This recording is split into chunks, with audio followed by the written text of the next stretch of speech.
Eu assisti a primeira parte da segunda temporada de Wandinha e eu não sou muito de falar sobre séries nesse sentido de analisar os episódios igualzinho eu faço com filmes por aqui. Mas eu pensei, bom, por que não, né? O que temos a perder? Então eu decidi que eu vou fazer isso, só que, já adianto, eu não lembro muito bem da primeira temporada inteira. Tem alguns personagens que eu demorei muito tempo pra associar, assim, que eles fizeram ali na primeira temporada. E alguns eu ainda não consegui. Eu não quis assistir de novo muitos episódios e tal.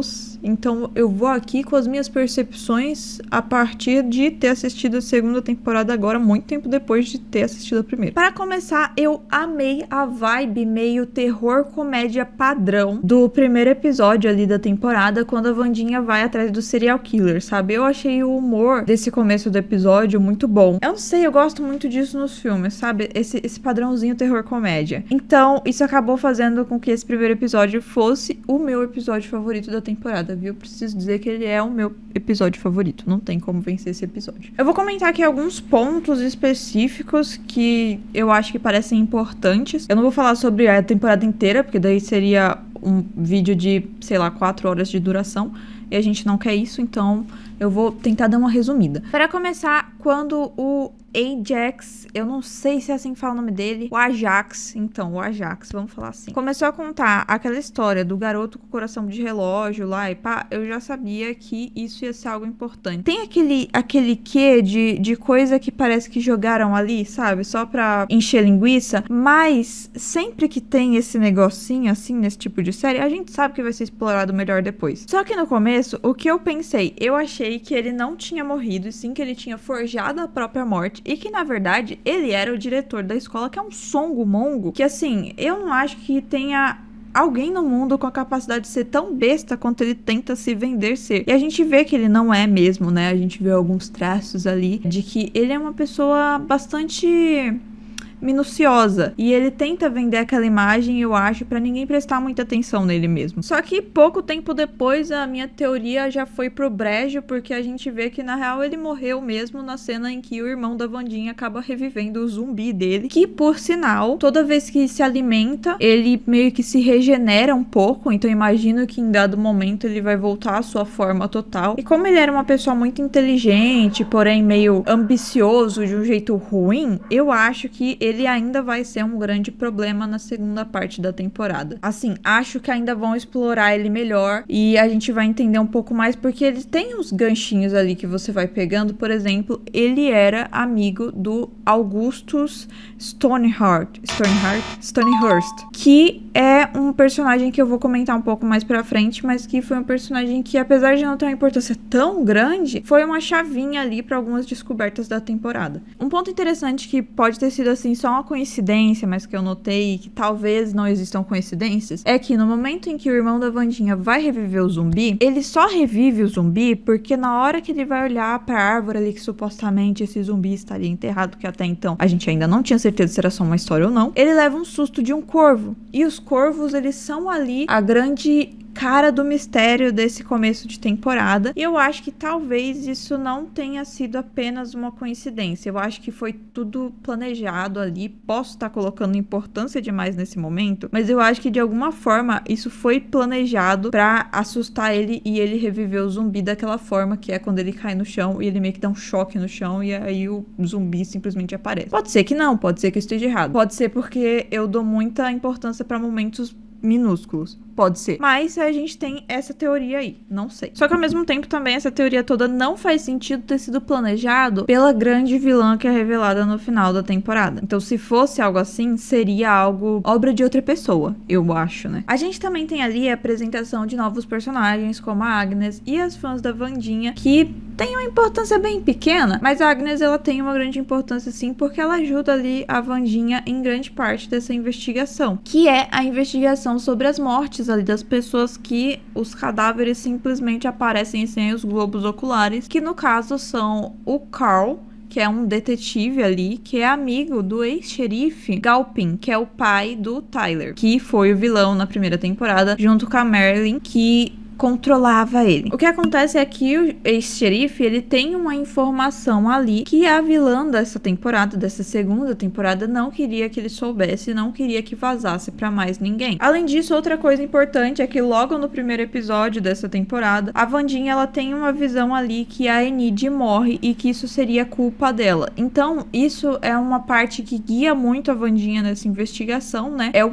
porquê que ela dá tanta importância pra tudo isso. Ela quer impedir a morte da Enid. Um outro elemento dessa temporada é que logo no segundo episódio, os poderes da Wandinha de visões param de funcionar e ela tem que terminar a investigação à moda antiga. Ela não pode mais contar com os poderes dela pra descobrir os novos elementos de tudo isso. A gente também tem novas amizades e relacionamentos surgindo. O irmão da Wandinha fica super amigo ali do nerd das abelhas, que é o único junto com ele que sabe do segredo do zumbi que ele reviveu. E a Enid tem um novo interesse amoroso, ela se afasta do Ajax lá, que por sinal, eu achei que esse novo interesse amoroso dela não tem muito sentido, tá? Eu acho que foi algo colocado ali ou só pra fazer os fãs da série discutirem muito entre o a favor ou contra desse novo casal, ou o Bruno, ele vai fazer algo de importante nessa segunda parte da temporada e não souberam um jeito melhor de inserir o personagem ali, dar alguma importância pra ele, e aí meteram ele num relacionamento com a Enid. Eu espero muito que seja essa segunda teoria, porque se for só pra colocar o negócio ali pra gerar discussão, eu não vejo sentido. Fora que ele é meio planta, né? A Wandinha em certo momento chega a visitar o Tyler, que tá internado em um hospital psiquiátrico, que eventualmente acaba sendo o mesmo hospital psiquiátrico que a Marilyn também vai parar. E o motivo dessa visita é porque a Wandinha queria informações ali, né, sobre o assassino que controla os pássaros. Também ela conta que o pai do Tyler morreu. Mas tudo que ela consegue com essa visita é fazer o Tyler ameaçar matar a Enid. O que é uma coisa que eu acho que tem certa importância depois. O terceiro episódio, ele é praticamente aquela parte dos filmes de terror onde acontecem as festas, né? É a confusão generalizada, é o momento em que tudo acontece. Eles querem colocar 1001 coisas ao mesmo tempo. A Wandinha descobre ali que as pistas que ela precisa pra saber mais sobre esse suposto assassino aí dos pássaros tá em uma cabana no meio de uma floresta que fica perto de um lugar que, coincidentemente, o pessoal da escola quer levar os alunos pra acampar. Então ela decide ir acampar porque ela quer ir investigar essas pistas. O irmão da Wandinha decide que ele vai levar o zumbi pro acampamento e eventualmente dá merda porque um pessoal que é meio que militar, eu acho, sei lá que diabo é aquilo, não é importante.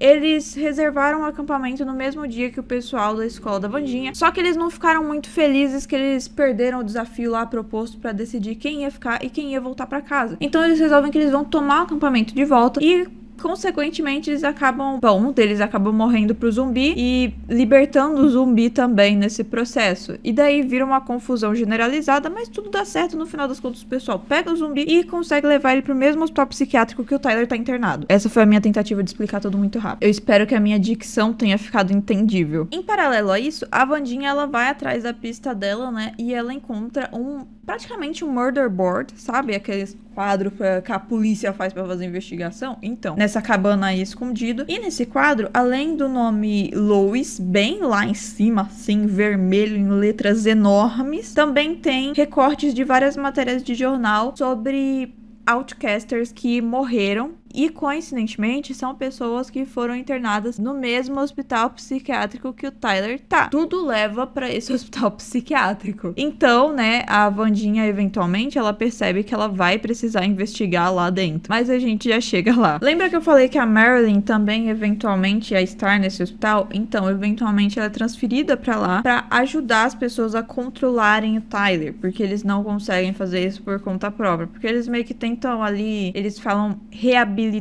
os outcasters que cometeram crimes. E eu não acho que isso se encaixe muito bem no que eles estão fazendo ali. Acho que é só tortura e experimento científico. Mas tudo bem, eles querem dar um nome bonitinho. O jeito que a Wandinha acha de encontrar informações sobre o hospital psiquiátrico é fazer o tio dela se infiltrar lá dentro, como um paciente. E ele realmente consegue bastante informação lá, mas aí o pessoal acaba eventualmente descobrindo que ele tá ali e prendendo ele junto com o zumbi. Porque eles sabem que ele foi pra investigar por causa da Wandinha. Resumão. Sabe os outcasters que morreram? Então, a Wandinha descobre com a ajuda da avó dela que, na real, as mortes deles foram forjadas por um médico chamado Augustus Stonehurst, que coincidentemente, é um cara que ele trabalhou como professor em Nevermore, que é a escola dela, e ele também trabalhou como médico nesse hospital psiquiátrico que o Tyler tá internado. Depois ele enlouqueceu e acabou virando um paciente lá. E lembra o que eu falei no começo do vídeo, que ele era amiguinho do zumbi? Então, eu acho que tem alguma coisa a ver aí, né? Talvez algum experimento, alguma coisa, porque esse zumbi, ele era tipo um cientista maluco. Então, eu acho que eles têm alguma ligação aí com algumas ideias maléficas, entendeu? Talvez. Durante o episódio tem várias cenas suspeitas, e uma dessas cenas me fez pensar que talvez esse Stonehurst tivesse alguma relação com a professora de música atual de Nevermore. Só que, depois, mais pra frente, a gente descobre que a grande vilã não é ela. Então, isso me faz parecer um pouco imbecil por ter pensado nisso, mas eu tenho certeza que muita gente também chegou nessa conclusão em algum momento. E o único motivo pelo qual eu pensei que os dois teriam alguma relação ali é porque os dois gostam de pássaros. Sim. Essa é a única coisa na qual eu baseei a minha teoria. Os dois gostam de pássaros. É só isso, mais nada. Só que daí a série, depois de mostrar todas as conclusões ali, me fez parecer um pouco paranoica. Então eu decidi que eu vou ignorar essa minha suspeita por enquanto. Mas se acontecer dela ser uma vilã de alguma forma na segunda parte da temporada, tá aqui que eu avisei. A partir daí, a Wandinha, com a ajuda da Enid e da Agnes, ela decide invadir ali o hospital psiquiátrico pra salvar o tio dela. A Agnes servindo ali como uma distração e a Enid pra avisar a polícia caso tudo desse errado. A partir do momento em que a Wandinha invade o hospital psiquiátrico, muitas merdas acontecem. Entre elas, quando ela solta o tio, eles acabam esquecendo a porta aberta e soltando o zumbi junto por acidente. Eles encontram uma salinha ali que precisa de um código de acesso pra entrar e não sei o que. E aí dentro dessa sala com o código de acesso ainda tem uma entrada secreta que leva pra um tipo de porão onde tem várias celas com pessoas dentro. E daí nisso eles descobrem que Lois não é o nome de uma pessoa. Eles achavam que Lois era a filha do Stonehurst, mas não é. É um projeto no qual eles fazem experimentos em outcasters. Experimentos ilegais, acredito eu. E esses outcasters, eles estão todos presos nessas celas aí que eu falei. Onde a filha do Stonehurst, junto com o pai, faziam experimentos nesse pessoal pra tentar extrair os poderes deles e inserir em uma pessoa normal. E no final das contas, eles conseguiram fazer isso, né? A filha dele se ofereceu ali como cobaia pra testar e funcionou. Milagrosamente, o que normalmente não teria funcionado, porque normalmente acontece que a pessoa frita igual não sei o que, ou então, sei lá, fica maluca, acontece alguma coisa, nunca dá certo essas coisas. Então ela basicamente roubou os poderes de algum deles, ou de alguns deles, eu não tenho certeza, e é por isso que ela consegue controlar pássaros. E ela é a grande vilã da temporada que, olha só, ninguém esperava. E dessa vez eu não tô falando ironicamente, ninguém esperava mesmo. Ou pelo menos eu não esperava. Ela era a recepcionista do hospital psiquiátrico. E assim, eu não sei como que eu não suspeitei dessa mulher, porque ela tem as mesmas características bestas que o diretor tenta vender, sabe? Ela parece uma bobona completa, o que não faz jus a uma pessoa adulta que trabalha em um hospital psiquiátrico. Mas eu comprei essa bobagem toda dela, e no final das contas, não. Ela era a grande vilã, pensando a mente por trás de tudo isso, sabe? E eu fiquei um pouco chateada com a minha falta de capacidade de perceber isso. Só que assim, um dos motivos que eu não suspeitei dela é porque ela aparece tão pouco na série que ela parece ser uma personagem que não tem importância nenhuma. E por sinal, eu gostei muito de terem usado a atriz que fez a irmã do Randy em Pânico, tá? Eu gostei dessa parte. É uma parte que, assim, toda vez que eu vejo essa atriz ou qualquer outro ator que tem alguma ligação ali com Pânico, eu fico muito feliz. Eu só precisava comentar isso. Mas continuando, né? A Wandinha e o tio dela acabam sendo descobertos nessa sala pela grande vilã que faz o grande discurso do vilão e se revela ali e conta todo o plano dela e tudo o que aconteceu e não sei o que. E é por isso que a gente tem todas essas informações que eu acabei de falar. E nisso, pra fugir dali, o tio da Wandinha tem a brilhante ideia de fritar o lugar inteiro, o que faz com que todas as celas sejam abertas, inclusive a do pessoal que tava lá embaixo, né, que é o pessoal dos experimentos secretos, e inclusive a cela do Tyler. Agora, uma coisa a comentar é que uma das pessoas que era cobaia desses experimentos científicos, eu acho que era a tia Ofélia, que é tão citada durante a temporada inteira, que ela enlouqueceu, ela foi parar nesse hospital psiquiátrico e ela tá desaparecida há 20 anos. Ninguém fala que ela morreu, o pessoal só fala que ela tá desaparecida, não chegaram nem a forjar ali a morte dela, e eu imagino que não forjaram a morte dela, porque a família da Wandinha teria percebido e teria ido atrás disso há muito mais tempo, se tivesse acontecido algo assim, porque eles têm ali a funerária deles e tal, eu acho que a avó da Wandinha acabaria indo atrás e acabaria percebendo em algum momento que aquilo ali não era filha dela. Então acho que no final das contas eles preferiram só dar ela como desaparecida mesmo, porque daria um trabalho muito grande forjar a morte dela, e no final das contas eles seriam descobertos de qualquer jeito. Então eu acho que a personagem que tá ali na cela sozinha, no cantinho, que tá com medo de tudo, que não quer falar com ninguém, que inclusive é a única cela que tem um aviso de pessoa perigosa, eu acho que essa personagem é a tia Ofélia da Wandinha, e eu acho que ela também acha isso, porque foi quem ela deu ali mais atenção pra libertar do hospital psiquiátrico. Como eu disse antes, o Tyler também foi libertado nessa confusão toda, e a primeira coisa que ele faz é matar a Marilyn, que é a mestre dele, que supostamente ele não poderia matar, porque isso teria consequências terríveis. Eu não sei quais são as consequências terríveis, mas elas são terríveis. E depois disso ele vai atrás da Wandinha, ele atira ela pela janela, ele foge da polícia, e a cena final é essa, ele fugindo, a Wandinha atirada da janela ali, cheia de sangue, e aquele negócio ali que você pensa que, quer dizer, se ela não fosse a protagonista, você pensaria que morreu, mas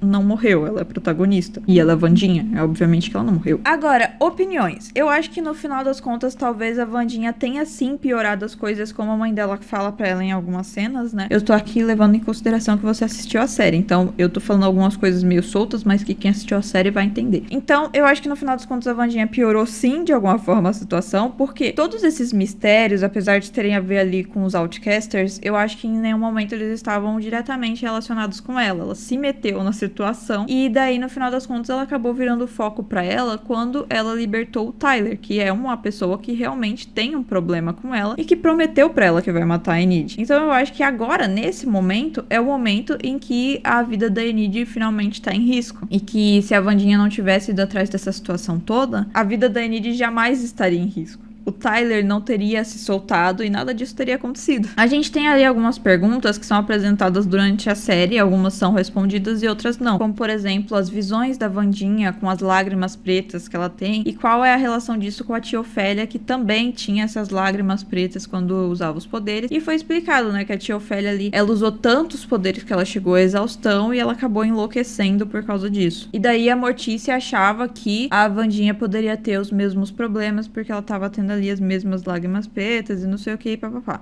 No final dos contos pode ser, pode não ser, né? Pode ser que seja relacionado, pode ser que não também. Mas a gente tem uma meia resposta. Agora, uma coisa que não ficou respondido é qual é a do diretor? Porque a gente sabe que ele não é inocente. Mas a gente também não sabe qual é a dele exatamente. Tipo assim, ele só tem um caráter levemente duvidoso? Ele é só um cara normal que tem motivações e meios estranhos? Ou ele é genuinamente um vilão? Ele vai dar grandes problemas? Porque eu acho que se fosse pra ele dar grandes problemas, ele já teria dado há muito tempo. Eu acho que ele é um daqueles personagens que estão fazendo um grande suspense ao redor pra, no final das contas, a revelação não ser grande coisa. No fim das contas, eu gostei dessa primeira parte da segunda temporada, principalmente do primeiro episódio, que pra mim, inegavelmente, foi melhor, tá? Só que eu não acho que terminou com um gancho muito bom. Porque muitas das perguntas que vão sendo colocadas no decorrer da temporada, elas são respondidas. Então, quando você chega ali no final, fica pouco pra ser respondido pra segunda parte, sabe? Eles já encontraram o grande vilão que foi apresentado ali, que pode ser que na segunda parte da temporada coloquem como se ela fosse um fantoche no jogo de outra pessoa. Pode ser. Só que meio que já tá ali mais ou menos encaminhado. Não dá a entender que ela é um fantoche de outra pessoa, então talvez nem seja isso. E o que dá a entender é que agora o vilão contra quem a Wandinha vai ter que lutar vai ser o Tyler, que foi solto ali e vai de novo atrás da Enid, que é o vilão da primeira temporada. Eu acho meio você repetir vilão assim, sabe? Mas tudo bem. Tipo, ele já teve seu momento de glória. Agora a gente devia passar pro próximo, sabe? E daí, possivelmente, pode ter algumas outras ramificações dessas respostas que a gente teve pela metade. E aí pode ter uma explicação um pouco melhor. Pode ter uma explicação ali se aquela mulher que a Wandinha encontrou era mesmo a tia Ofélia ou não, e papapá. Mas eu não acho que seja tanta informação assim pra manter uma temporada inteira interessante. Eu acho que eles devem ter alguma coisa a mais pra trabalhar ali, pra apresentar pra gente depois. Não é possível. E eu de verdade espero que eles consigam fazer algo de bom com o que ficou ali pra eles trabalharem, porque eu gostei bastante da temporada. Eu acho que Wandinha, apesar de ser uma série muito pop, uma série teen e tal, eu acho que ela tem muitos elementos bom, sabe? Ela não é uma série mal feita, ela é uma série bem trabalhada. Então eu espero que continuem fazendo um bom trabalho e que não vire uma daquelas séries que o pessoal estende tanto que perde o sentido. Por favor, Netflix. E é isso, se você gostou do vídeo, deixa o like, se inscreve no canal pra não perder os próximos. Eu devo falar sobre a segunda parte da segunda temporada, não vou prometer, mas eu acredito que eu vou falar. E se você tem algum comentário sobre alguma das teorias que eu comentei, eu falar, nossa, não, acho nada a ver isso daí que você falou, ou qualquer outra coisa, ou qualquer outra coisa que você acha que eu não percebi, mas que você percebeu, você pode comentar aí embaixo, vamos discutir sobre.